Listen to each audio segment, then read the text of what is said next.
Hey guys, welcome back again.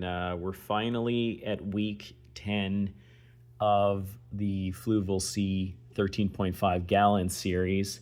I'm just going to show you guys two things. Today I actually got up like super early, so it must have been like around 4:30 a.m. And I'm like, okay, well, I don't want to have to do this later, so I did do a water change. And let me just describe to you the issues, one that I had with that, but also an issue that I need some guidance on, guys, because it's not, the tank itself is looking good, but I'm having an issue with the torch, and we're going to get to that in a moment. But let me just tell you about the water change itself, right? So I'm doing a water change. I had prepped a bucket of water in the bathroom, in the tub, measure the salinity, everything's good to go. So I'm like, okay, I have an extra heater. I'm going to plug it in, get it to 78 degrees, and have it match what, the temperature of my tank, right? Because right now I have it at 78, okay? And if we go down here, I just want you guys to see this. The heater, it reads 78, right? So my other heater is exactly like that, okay? And if you look at some of these guys, they're now doing okay. But that said, let me describe the water change, and then we're going to get into the problem that I'm having, and maybe some of you guys can already see it, okay? So I had the bucket, I was heating the water, temperature in the tank 78 degrees. I was trying to get them to match. So I drained some of the water in the tank. So I did about a 25% water change. Let's say it was like, actually maybe even around here, right? So like maybe like 25%, let's just say, right? And I had a 3-gallon bucket, 5-gallon bucket, took 3 gallons out, poured it, took another more or less 2 gallons out, poured it, and what ended up happening was, because the water level was low, the temperature in the tank went up. And the temperature in my bucket, although it read 78 on the heater, it was actually closer to 75. So all of a sudden the temperature in the tank was rising because there's less water volume. So that's a lesson that I learned, right? Like, just make sure if you're getting a water change ready, make sure your water's actually heated and ready to go. Don't try to do it simultaneously, because what ends up happening if you don't replace your tank water, the tank water goes up in temperature. And it was literally like, the highest I saw it was at 82. And, my temperature in my bucket was 75. And so as I was putting in the water, the temperature in the tank did go down, but still it kind of worried me because there were some temperature swings. Definitely the highest I saw was 82, and probably the lowest I saw was like 76 in the actual tank. So that's probably a really something that should be avoided. Now, again, this was maybe like 3 hours ago, so things are all right. I mean, the water clarity is good. Nobody's floating upside down. Our goby, he's hanging out there getting ready to eat. We haven't gone that route, but let's get into the other issue, okay, guys? So again, if you're doing a water change, just make sure that you have your water prepped and heated and ready to go. Don't try to do what I did there. That was a terrible lesson. As I said, I've only done 3 water changes in 10 weeks. Probably too little, but that's why I opted with replacing more of the water volume today, right? The next thing I'm going to do is clean up the glass. I mean, if we look around, for a 10-week mark, the zoas and... Okay, well, this guy's doing well, this mushroom. The zoas are doing well, okay? This hammer coral guy's doing well, okay? This guy's doing well. Our pistol shrimp is good. This cleaner shrimp is good. Our clowns are doing all right. I mean, I think I freaked them out or stressed them out initially. There was one, again, he went back to his corner and was swimming up and down, but now he's okay. And let's get into the problem, okay? So I had this torch on the sand bed right here, okay? And the pistol was essentially pushing sand up around the tentacles. So the tentacles, I meant to move it. I really did mean to move it a couple of days ago, but I'm like, oh, I don't really want to like deal with that right now. I don't want to stick my hands in the tank, whatever, right? Whatever excuse I came up with.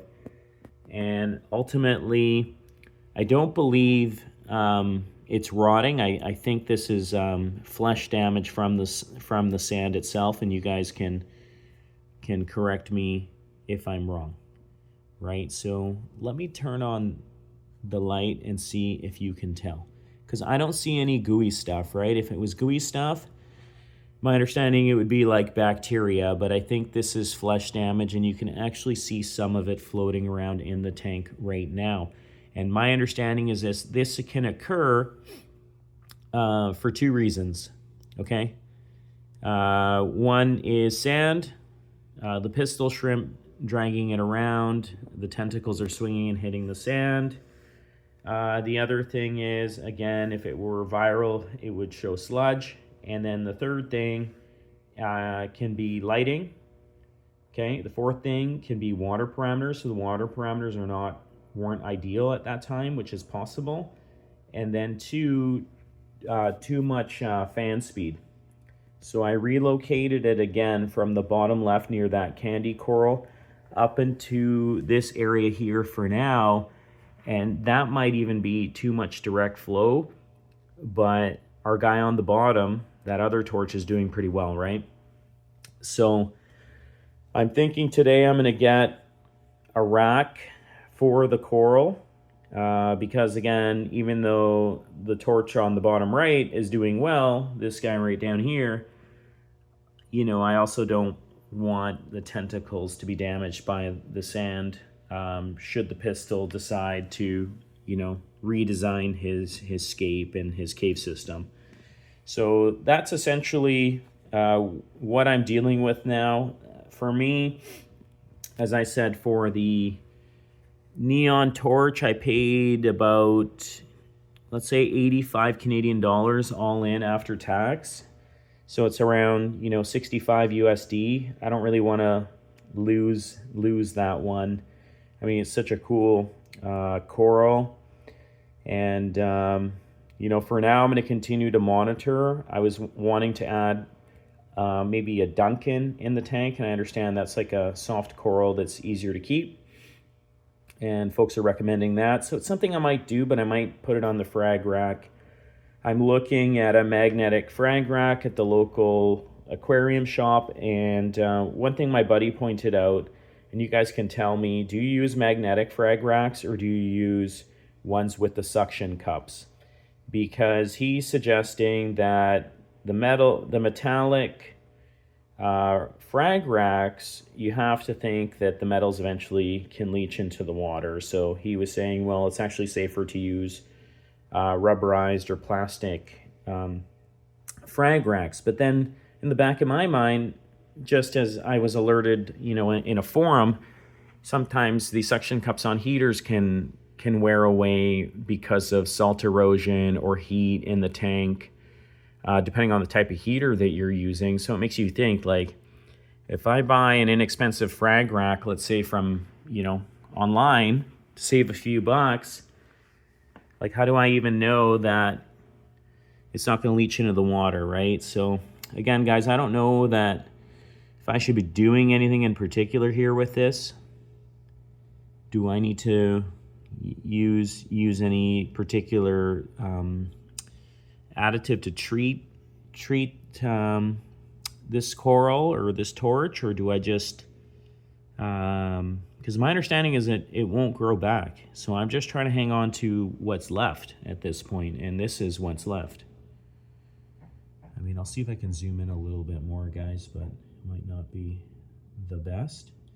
But yeah, I mean, it's, as I said, that's pretty much the only thing right now that that I've been dealing with that's immediate. So that's the plan for today. Get the frag rack, maybe reposition this coral to where there's less flow. I'm going to monitor it. I mean, if it continues to lose tissue, then I'd be pretty concerned. I think right now I salvaged it.